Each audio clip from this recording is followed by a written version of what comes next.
Você sabe o que é a curva das emoções? A curva das emoções modela o processo a partir do momento em que uma pessoa começa a sentir uma emoção até que ela desapareça.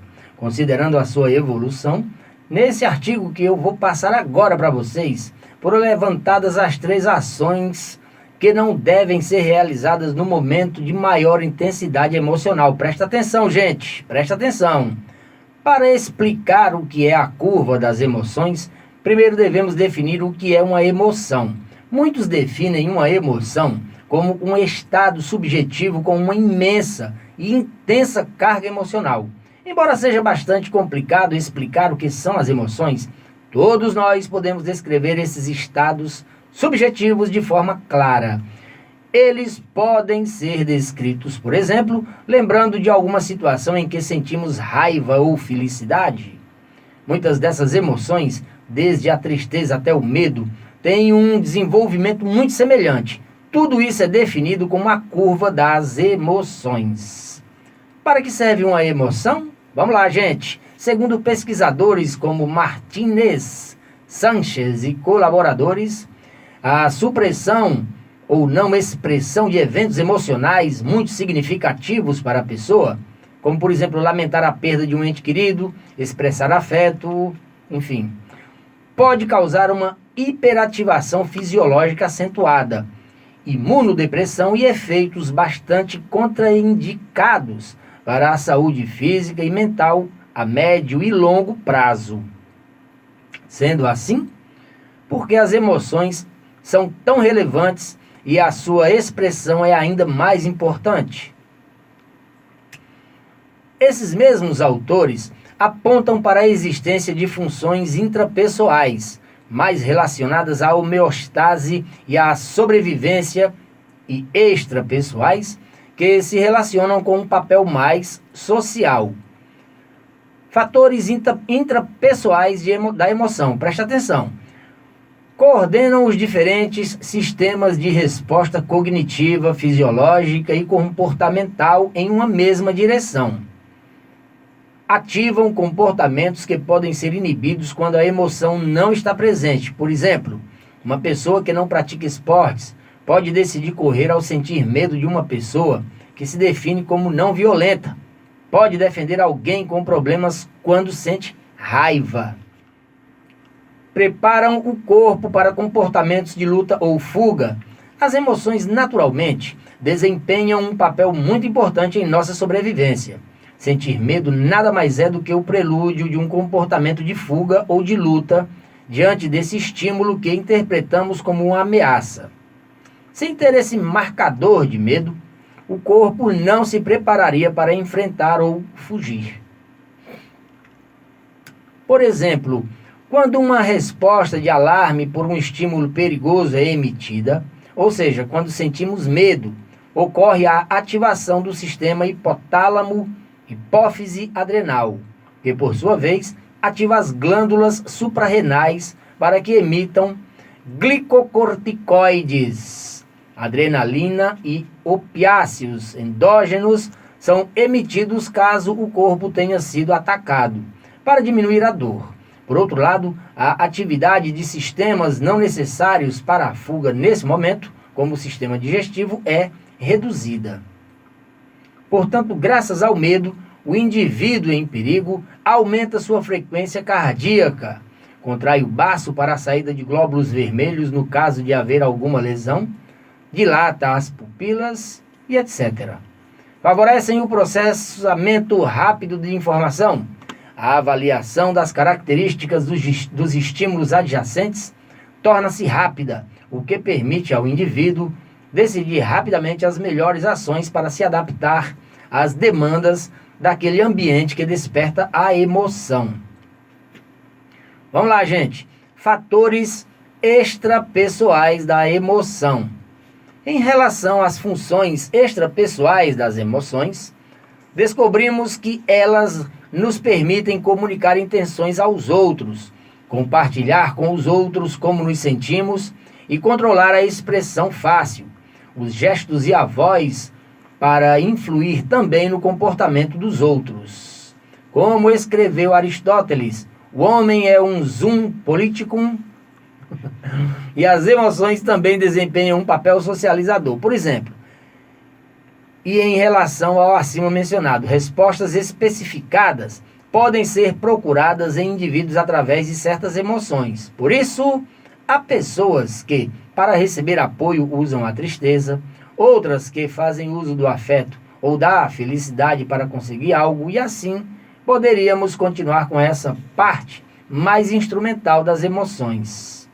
A curva das emoções. Presta atenção, gente. É difícil manter a intensidade máxima de uma emoção por um longo período. Assim, período de tempo.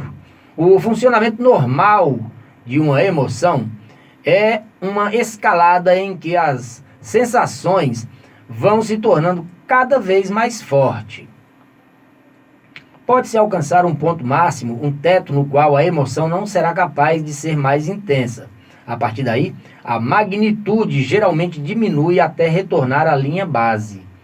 Isso que parece algo meramente intuitivo é um fato que muitas pessoas esquecem em seu dia a dia, e ainda mais em relação à saúde psíquica.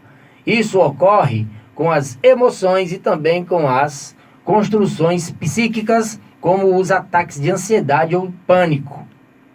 Presta atenção, portanto, nenhum dos anteriores costuma durar mais de 10 minutos.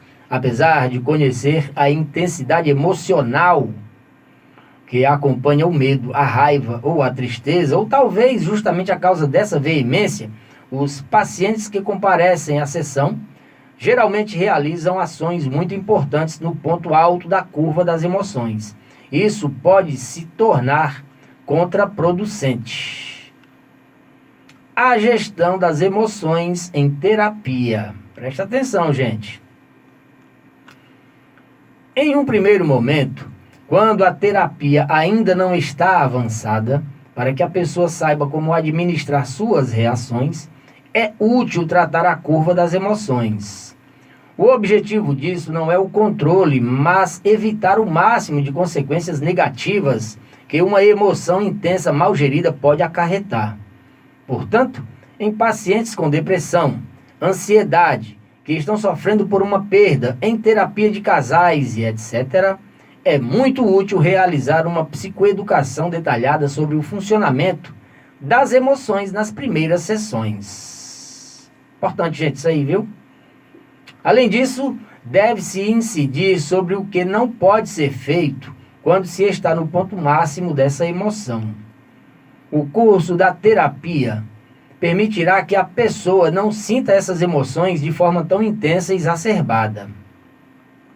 3 coisas não devem ser feitas no pico da curva das emoções. Presta atenção.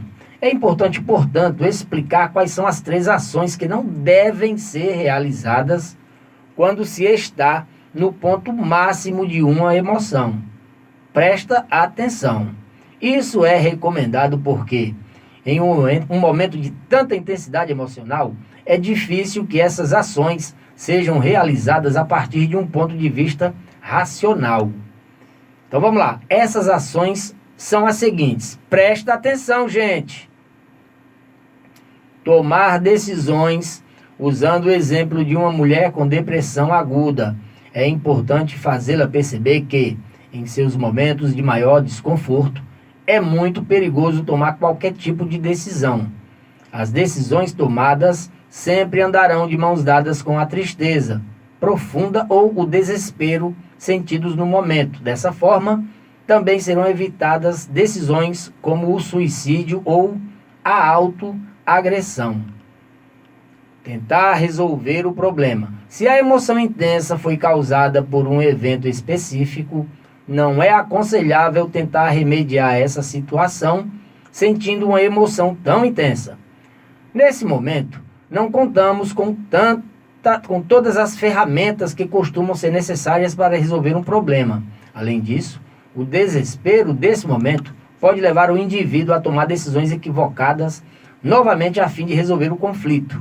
O melhor é deixá-lo para quando perceber que a emoção está se acalmando. Pensar A emoção pode trazer consigo uma série de pensamentos catastróficos, presta atenção, irracionais e inúteis para o momento que o indivíduo está passando. Além disso, alguns desses pensamentos podem fazer com que novas emoções aflorem com a mesma intensidade das anteriores. Pensar pode levar a agir de forma irracional. É importante que, além de listar as ações que não possam ser realizadas no ponto máximo de uma emoção, o terapeuta recomende outras que possam. Isso significa explicitar ações concretas que podem ser substitutivas dessas que envolvam o desejo de pensar, de resolver o problema ou de tomar decisões. Pode ser útil escrever uma lista com essas alternativas para que o indivíduo as tenha em mente nos momentos de maior intensidade emocional.